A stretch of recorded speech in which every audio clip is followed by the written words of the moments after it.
Hello, it's Maury Sapre. As promised, I said that I would come back and talk with you guys about um, autism spectrum disorder and looking at inflexibility, rigid behaviors that oftentimes we see in youth as well as adults. And, first of all, it's important to really consider what autism spectrum disorder is, right? And so when we say something is a disorder in the field of psychology, what we're saying is a person is having challenges um, as far as looking at how to interact with the world, either through their behavior, okay, and in this case, potentially through social interaction. So, if we consider the DSM, this is kind of like the Bible for psychology, right? So, for all of us who are in any sort of medical capacity that's dealing with the head space, this is our tool, right? And so, when we look at the guidelines for what um, we have to use to decide whether a person is on the spectrum. For autism, it's important to make sure that we follow the criteria. There's a whole bunch that goes into it, but the gist of it is making sure that we look at severity based on communication uh, and looking at those impairments to see whether their impairments exist, whether they're restricted or if they're patterns of behavior that are consistently done over and over and over and over, and possibly sometimes even out of context with how they should be displayed in normal day-to-day environments. So when it comes to what we look at, let's say, for example, with youth, okay, depending on the age, we're looking at slightly different things, right? People develop at different rates. And so that also means their social interaction is also going to be different too. So we have to account for their development and make sure it's still age appropriate, just like you would anything else. Okay, so we're not going to go into all the aspects of diagnostic criteria, but just looking at one specific space, we're going to look at today language and communication. Okay, so with language and communication, what we want to see is our overall ability to communicate with others. Sounds simple, okay?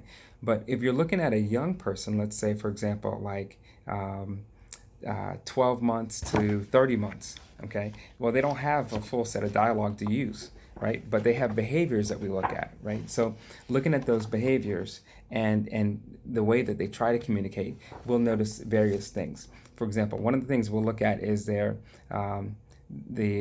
directed attention towards others. So, for example, if we're talking to a kid, their ability to turn their head and realize, oh, they're talking to me, right? Versus if a kid is constantly reading or looking at something and we call their name and they don't want to look up, right? Now, there's not wanting to look up because they don't feel like it, and there's also not wanting to look up because they're almost like mentally or emotionally stuck. They're fixated on whatever it is that has caught their attention. Okay. Another thing that we sometimes look at in communication is their intonation, their ability to manage the change in their flow of their voice, right? So, for example, if a kid was saying dada all the time, right? But if everything is dada, hungry, don't want food, that kind of flow, and it's rigid, then we know that there's some challenges there with communication that we want to look at and addressing. And it doesn't mean that there's necessarily a problem, but if you're trying to communicate with the world, we know as you get older, it's important to have changes in your flow, right? In your ability to express yourself, right? So we need to see some variation in that. Another thing we look at is stereotyped uses of words. We also look at the person's ability to distinguish toys. You'll say things like mine, mine, mine, mine, get fixated on stuff and not wanting to share and reciprocate, those kinds of things, right? They may also use repeated phrases over and over and over and over. And sometimes it can get annoying, but when you're working with them and they're not yours, you don't mind so much, right? But a parent who's stressed out may find it a bit annoying, but it's just where they are at the moment, right? Sometimes pointing becomes a challenge. So, for example, if you're going to call out their name, so it might be Maurice, do you see that over there? And you point and look, and they don't look.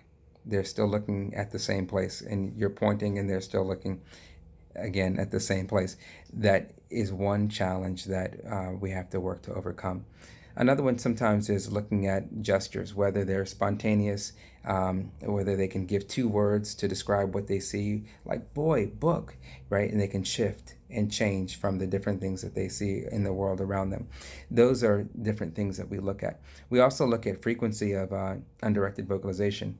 Um, so sometimes they will um, speak up when it seems like there's no need to, and that's fine. That's appropriate. But there are times when you want the child to speak up and they're not speaking up, and they may look at you and sit in kind of a still, almost like a daze kind of thing, right? And so we're looking to see if there's um, undirected vocalization or not, right? So communication is important for all of us, but again, looking at different types of speech, looking at whether we can point and change our gaze, looking at whether or not we use the same words in a repeated manner over and over and over and over and over. And we're looking at gestures and all those kinds of things. So again, these are just one aspect of what autism spectrum disorder looks at. And when you're looking at someone even as young as 12 to 30 months, these are the things that we're going to look at. We're going to look at their behaviors, right? More so than their ability to talk and be reflexive in communication.